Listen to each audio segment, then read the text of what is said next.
At my brother's engagement party, I was told to park cars. They said, "It's just what you're good at." So I parked, took photos of every license plate, and sent the final guest list to the IRS, including my brother's unreported cash biz. Hey there, we're working hard to hit our first 1,000 subscribers. If you love true, emotional stories, hit that subscribe button. It helps more than you know. Now let's get into the story. I knew something was off the second I pulled up and saw the valet tent. It wasn't just the fact that my brother Ethan was throwing an engagement party that looked more like a political fundraiser. Champagne towers, rented chandeliers, a live string quartet. It was who they had stationed at the valet table. No one. Just a folding chair, a clipboard, and a cardboard sign that read, "Park around back." See, Nick. I'm Nick. I wasn't supposed to be working the damn party. I was supposed to be a guest. And yet, before I could even make it up the walkway, my mother spotted me and waved. Not with a smile, but with a set of car keys. "Oh good, you're here. Can you help with the cars? It's just what you're good at." I didn't even get a hello. No hug. No. "Wow, Nick, glad you came." Just keys. And a line that felt like someone had been waiting to say it for years. I stood there for a second, holding the keys like an idiot while she walked off, already calling out for someone else. I looked down at the note on the clipboard. Every guest had a car make, plate, and initials jotted next to their name. And right at the top, under staff, was a single name in all caps. Nick, Cars. You ever feel like a side character in your own family? Yeah, that was the moment. Let me back up a little. My brother Ethan's always been the golden boy. Varsity everything, local entrepreneur, drives a Range Rover he brags about paying in cash. He runs this mobile detailing business, and I'll admit, it's impressive from the outside. Clean branding, big client list, Instagram full of Bentleys, Ferraris, private jets. You'd think he was detailing for celebrities. Thing is, almost everything he makes is under the table. Cash only. No records. No taxes. I've known this for a while. We all have, but no one talks about it. Especially not my parents. Me? I work in IT. Quiet job, steady paycheck, not flashy. I fix systems, build secure servers, and mind my business. But in this family, that translates to Nick's still figuring it out. So when Ethan got engaged to Addison, this Pinterest-perfect influencer type, the whole family basically rolled out a red carpet. And when he announced he was throwing a small engagement dinner, my mom immediately started acting like it was a royal coronation. I showed up in a clean button-down and slacks. Not a suit, not too casual. I figured it was a backyard thing. Turns out, it was black tie, and I was already cast as the help. Back at the driveway, I parked the first car, then the second. By the fifth, my hands smelled like perfume and leather. And not once did anyone thank me. In fact, Addison's friend handed me a Starbucks cup and said, "Can you toss this?" "Thanks, sweetie. I'm 29. Ethan passed me once and clapped me on the back. "Appreciate you helping, man. Some people know how to contribute." Then he walked off, grinning. That's when I pulled out my phone. If I was going to be the guy in charge of cars, I figured I might as well get real familiar with the list. So I took a photo of each license plate. One by one. There were over 40 cars by the time it was all said and done. Everything from Teslas to Jaguars to unregistered Mercedes with paper tags. And funny enough, none of them matched the names I saw in Ethan's Instagram business posts. Something was off. I started matching plates to public databases. Some were owned by LLCs, not people. One car was linked to a shell company in Delaware. Another to a landscaping service in Florida, even though the driver was clearly a plastic surgeon from around here. Two were under names I recognized from news stories about real estate fraud. I wasn't even looking for anything. But once I saw the pattern, I couldn't unsee it. This wasn't an engagement party. It was a business summit, a networking cover-up, and I was the unpaid valet in the middle of a pop-up money laundering machine. When I walked inside the house to wash my hands, I caught the end of Ethan's toast. And here's to people who know how to hustle, to building our own future, not waiting for someone to hand it to you. People clapped. Addison kissed him on the cheek. My mom stood next to my dad, beaming. And me? I just looked around at the crowd and thought, you think I'm parking cars? I'm actually documenting the guest list for the IRS. Then I walked back out to the driveway, smiling, because the camera roll in my phone was about to become the most expensive photo album my family had ever seen. Update 2. You know that feeling when you've been dismissed so many times, Your brain just stops reacting to it? That was me. But something shifted that night. I wasn't hurt anymore. I was observant, focused, and weirdly calm. I stood there, in the dark corner of Ethan's perfectly lit driveway, as guests arrived in shiny cars I knew Ethan didn't detail for free. People hugged, laughed, sipped champagne. And in between every overly loud toast and Instagram story selfie, I kept working, silently snapping every license plate, cross-checking names with the guest list clipped to the valet stand, and quietly building a digital folder I titled Engagement Revenue Stream. Because that's what it was. Not a celebration. Not a gathering of friends and family. This was Ethan's real game. A cash business disguised in confetti. Let me explain how Ethan's setup works. He started a mobile detailing business 3 years ago. At first, it was just him and a van. Then he got smart, partnered with high-end event planners, luxury car brokers, and started offering exclusive detailing packages to private clients only. On paper, it sounded like a Cinderella story. In reality, it was a gold mine built on one thing: no paper trail. Most of his transactions were cash. Tips, consulting fees, service charges. No receipts unless someone begged. No invoices. No taxes filed. Every time I brought it up, my mom would shrug. Ethan's just resourceful. He's building something real. Meanwhile, when I got promoted at my IT job last year, my dad said, "That's nice, but you're still at the same company, right? No upward mobility." No joke. So anyway, back to the party. At one point, I walked around to the side yard to take a breather. That's when I heard Ethan talking to 2 guys in suits. One of them had a fake-looking Rolex. The other was smoking a cigar like he was in a mafia movie.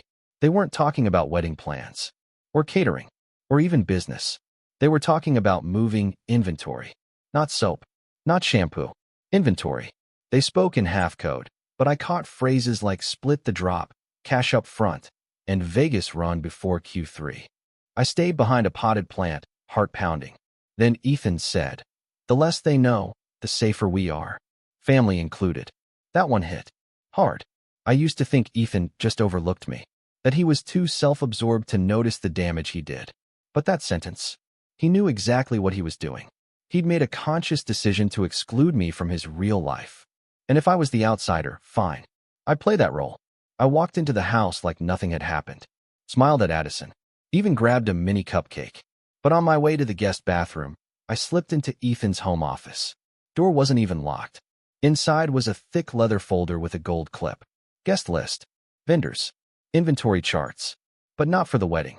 This one was labeled Q2 intake, private. It listed names, prices, cars, scheduled pickups, everything. I took out my phone, scanned every page, then carefully put it back exactly the way I found it. That night, I couldn't sleep. I wasn't angry. I was wired, sharp, a little sick to my stomach, sure. But more than anything, I felt ready. Ready to stop hoping for their respect. Ready to use the one thing they never thought I had. Access. They think I'm some tech geek who parks cars. But I build cybersecurity systems for a living. I know how to secure, trace, document, and tip off the right people without ever leaving a fingerprint. So I sat at my desk, opened a private browser, and went to the IRS whistleblower tip line. There's an actual form for this.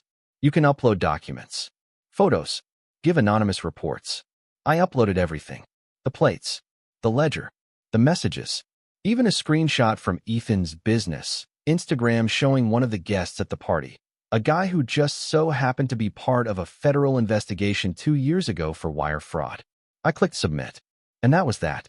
The golden boy had just been gifted something he couldn't polish. A red flag on a government database. Update 3, the snap. The call started 2 days after the party. First, it was my mom. "Hey, sweetie. Just checking in. Did you maybe see Ethan's folder lying around?" I played dumb. "What folder?" "Oh, he said he left something important in his office. Maybe you passed by." She was trying so hard to keep her voice casual, like this was just a normal misplaced paper situation. But I already knew. They were panicking. The night before, I had received a cryptic email from a no-reply IRS address confirming receipt of my submission. No details, just a case number. That's all I needed. I didn't need revenge that made a scene. I wanted consequences that took time, that crept up like shadows, that couldn't be undone with an apology. That same day, I stopped by my parents' place to return a charger I'd borrowed. Dad was outside cleaning his grill. He barely looked up when I arrived. "You good?" I asked. He grunted. Then, out of nowhere, "You know, your brother's carrying a lot of weight right now. The least you could do is not make it harder for him." I blinked. "What do you mean?" He just shook his head. "Don't play dumb, Nick. If you've got a problem with your brother, handle it like a man. Not like some bitter little tattletale." That word stuck in my throat, tattletale.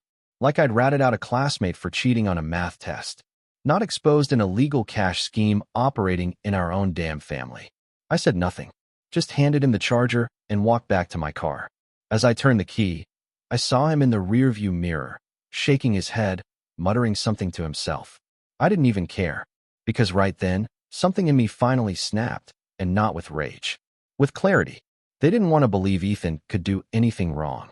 It was easier to believe that I was jealous, that I was the petty one, the dramatic one, the less successful brother looking for attention. That's when I realized I didn't just send evidence to the IRS. I'd officially filed for emancipation from my family's lies. The next week, I started hearing whispers. A friend of mine from college, now working at a local accounting firm, messaged me. "Yo, not sure if this means anything, but your brother's name popped up during a flagged account review. You good?" I replied with a single thumbs up. I wasn't about to involve anyone else. This wasn't high school gossip. This was paperwork. Agencies. Government oversight. The kind of thing Ethan couldn't handle with a half-hearted apology and a few free car washes. That weekend, he called me. First time in months. Didn't even bother pretending it was casual. "You at the party?" I didn't answer. He paused, then said it slower. "You were there. In the office." "Right." Still nothing. Then he said something that made my stomach twist, but not in the way he probably intended.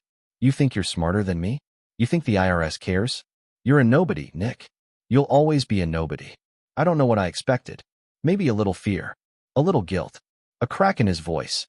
But Ethan wasn't scared. He was confident, too confident, which meant one of two things. He didn't know the scope of what I'd collected. Or worse, he'd done this before, and gotten away with it. So I decided to take things a step further. That night, I logged into a secure reporting portal a friend had once shown me. It's used by financial institutions and law firms for reporting patterns of evasion, when someone structures their money just below reporting thresholds to avoid tax flags. And guess what? Ethan's average detailing fees always landed right under the cash report limit. Every single time. He wasn't just lucky. He was strategic, calculated. A criminal dressed as a small business hero. I submitted a second tip. This time, with exact dollar figures, Instagram post dates, time-stamped guest car photos, and linked transactions pulled from public databases. The next morning, his business website went down. And for the first time in years, I smiled. Not a big smile. Not a gloating one. Just a small, quiet one. Because I knew I wasn't done yet. But he was about to be. Update 4. The tip that stung. The website being down was just the beginning. At first, I thought maybe Ethan took it offline himself. Maybe he'd caught wind of the audit and wanted to scrub his tracks. But then I got a DM from someone I didn't even know. It was just a screenshot. A blank loading screen from ethanmobileelite.com, his business site, with the caption, "Thought you'd want to see what happens when you play with fire." No username. No other info. That's when I knew. He was fishing, and I wasn't biting. Over the next 48 hours, everything shifted. Ethan's Instagram, once a constant reel of luxury SUVs and champagne-fueled client thank-you stories, suddenly went silent. No posts. No stories. No likes. Dead air. Then came the group text. From Addison, his fiancée. "Hey fam, just a heads up. Ethan's going through some stuff with his biz right now. Please don't bring it up around his parents. Love you all." I actually laughed when I read it. Love you all. Addison had once told a server to redo her steak or quit her job. Now she was damage controlling like a political aide during a scandal. Then came the real kicker. I was at work, minding my own business, when the front desk buzzed me. Nick, there's someone here to see you." I stepped into the lobby, and there he was, Ethan, wearing a jacket I knew he couldn't afford anymore, jaw tight, eyes scanning the room like he was expecting backup. I didn't say anything, just stood there, waiting. He finally spoke. "I just want to talk." We stepped outside. He didn't waste time. "I know it was you." I raised an eyebrow. Don't pretend, Nick. I know you sent the tip, the plates, the files, the IRS, maybe even more. You're not as slick as you think. I didn't flinch. Then he leaned in and said something I'll never forget. You always hated me because you weren't me. That was it. Not why did you do it? Not please, stop. Not even let's fix this. Just a middle school level jab dressed as insight. So I looked him dead in the eye and said, no, I hated that you got away with everything. That you thought you were untouchable. That you got praised for building a castle when the whole thing was made of paper. He stared at me, for once, unsure of what to say. So I kept going. You made me park cars at your own engagement party. You used mom and dad like PR agents. You built a business on lies and bragged about making it, while skimming cash off people too dumb to ask questions. You weren't successful. You were lucky. Then I smiled. And I fixed that. He started to say something. Maybe a threat, maybe a fake apology. I don't know. I didn't let him finish. I turned and walked back inside.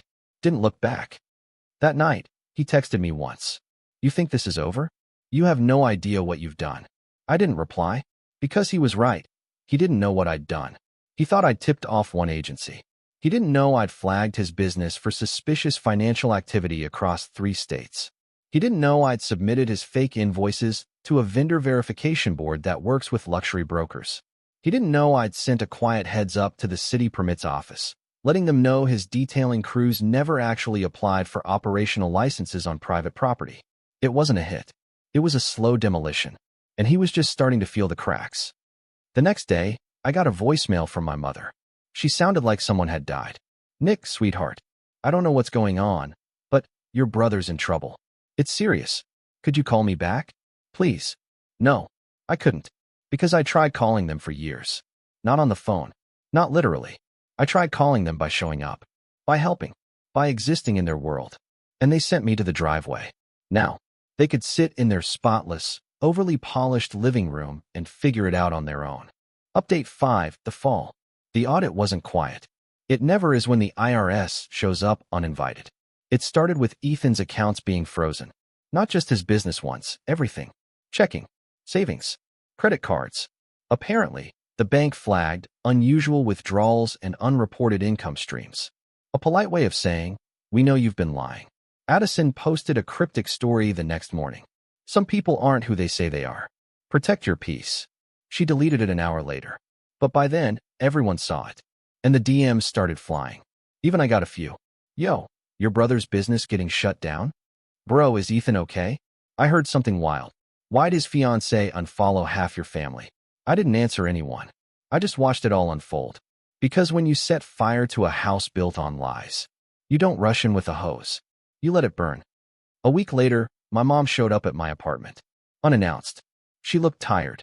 Older. Like someone who'd been trying to hold a broken vase together with shaking hands. She didn't even say hi.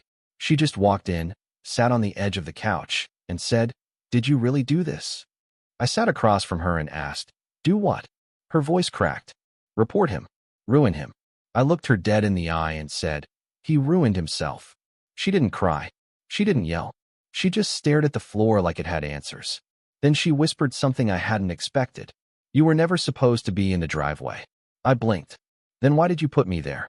She hesitated, then shook her head. "I don't know. It was easier." That hit harder than any insult ever could. It was easier. It was easier to dismiss me, to forget I existed, to assume I'd just keep taking it. Until I didn't. Ethan, on the other hand, didn't show up. He sent a letter. A letter. Typed. Formal. Like he was filing a grievance with HR. To Nick, "I know we've had our differences, but what you did went too far. You've caused irreparable damage to my business, my relationship, and our family. I hope you can live with that." I framed it. Right next to the IRS confirmation letter with his case number on it. Petty? Maybe. Satisfying? Absolutely. Then came the second fallout. Addison left him. Apparently, once the accounts froze and the investors started ghosting, she realized Ethan wasn't some mastermind entrepreneur, just a fast talker who ran out of places to hide. She posted a photo of herself on a yacht a few days later. Caption, "Peace drama." Ethan didn't repost it. He couldn't. He deleted his account that same day. And the final twist? I found out through a mutual that Ethan had started applying for jobs. Real jobs. 9 to 5. Background checks. Salary caps. No more stacks of cash. No more consulting. No more luxury car meets at secret warehouses. He went from running his mouth to filling out W-4s. And I heard he had to sell the Range Rover. You know what he drives now? A used Honda. And he parks it himself. Update 6. The last driveway. It's funny how quiet revenge really is. People expect fireworks, shouting matches, some dramatic confrontation that ends in slamming doors or broken plates. But sometimes, it ends with a message left on read. It ends with your brother driving a used car he swore he'd never touch. It ends when your family, the same people who once handed you car keys like a servant, start calling you for help. And you don't pick up. I got another voicemail from my dad last week. Hey, just wondering if maybe you'd want to come by this weekend. Your mom made that chicken you like. We could talk. They never used to invite me to those dinners. Back when Ethan's seat was warm and mine was always just in case someone canceled. Now, I'm the one they're circling back to. The one they're trying to patch things with. And Ethan? He's quiet. Really quiet.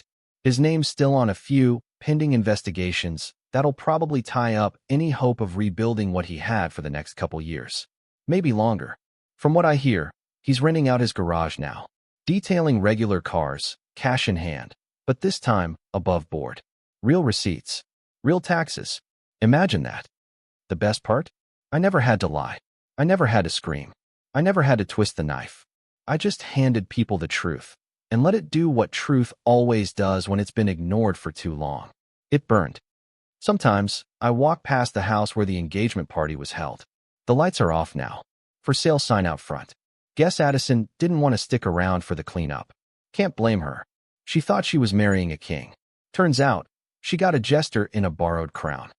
Last week, I was at a friend's cookout. Nothing fancy. Just burgers, beer, and people who actually give a damn. At some point, someone asked, "Hey Nick, whatever happened to that family of yours? Thought you had a big shot brother." I just smiled and said, "He's still big.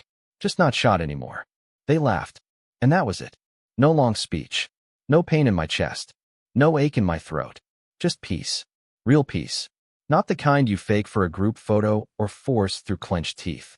The kind that comes when you finally stop chasing a seat at someone else's table and realize the whole time you were supposed to build your own. And that's the story. If you're still here, that means you're one of us. So go ahead, hit that subscribe button. I drop new chaos every single day, and trust me, tomorrow's story, it's even worse than this one.